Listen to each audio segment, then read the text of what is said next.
Legacy was undoubtedly the hallmark of the 2012 Olympics, and now the man behind the Regeneration project believes London has created a blueprint for other cities to follow, not just in the UK, but around the world. The regeneration of East London, home of the Olympic Park, was a cornerstone of the city's bid to host the 2012 Games. The bid organisers deliberately chose East London as home of its sporting spectacular to accelerate the redevelopment of this post-industrial neighbourhood. Transformation ideas and plans have been in place for up to 30 years, but the pressure and massive funding related to the Olympics were the real catalysts. For the local mayor, the soul of the Regeneration project is to prove the local community their hope is becoming a reality. It's always about the people. Wherever you go, it's about the people. And I think we've got a fantastic population that I think will respond to these games, and we'll see improvements in the way they experience life. We're seeing it already. We've gone forward, but this gives us a springboard to do even more. And that's got to be a challenge. We shouldn't see the Olympics as that it's not the end. It's the beginning of a process. And we've built up to that, invested heavily in sport and opportunities. Now we've got to take it further and get people involved in it. That's a big challenge. And the mayor absolutely wants to make sure nobody in his borough will be left behind. The Olympic Park itself will be changed into a large public leisure space, and the Athletes' Village will become 2,800 new homes. But the next big test is obviously what happens after the Games, and the ease at which you can transform that site into what really has to become a day-to-day functioning piece of London. And so it's only really at the beginning of its life now. You have to keep pinching yourself and reminding yourself that that's the case. 56-year-old Jim Rainbird is a born and bred East Londoner. As a taxi man, he knows his borough inside out and has witnessed the changes the Olympics have brought here.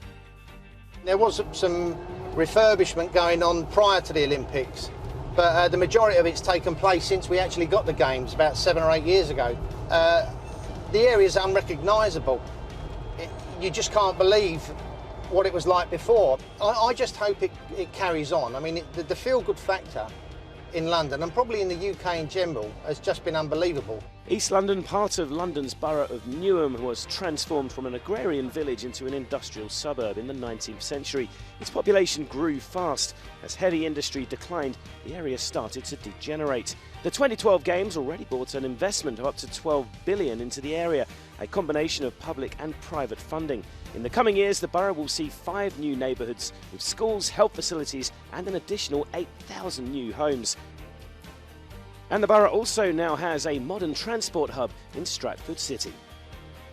Now, some people would say that legacy is an overused word, certainly in the year of the Olympics, but the infrastructure that's been put in, not only for the Olympic Village, which will be turned over as housing, but also the additional transport links and the road improvements, it's going to make an awful lot of difference in the future.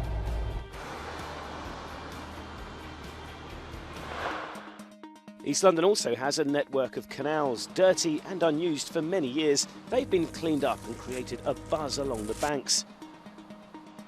The people are back enjoying the canals, which even led to a floating market to dock for a few days this summer. A key investment has been the Westfield Mall, Europe's largest shopping centre. It created 10,000 permanent jobs. For the man behind the Regeneration project, making the local community part of this journey was the main drive. And that's his message to other UK cities, or even for 2016 Olympic host Rio de Janeiro. Now, you're not always going to be able to grab an Olympic Games. Glasgow has managed to grab a Commonwealth Games. Sometimes the things you grab are really small, but they take you on that next step. And so I do think long-term vision is really important. And the second thing I think that the Olympics has helped along is to galvanise community into believing in itself and believing in its place and believing in its future and believing in its kids.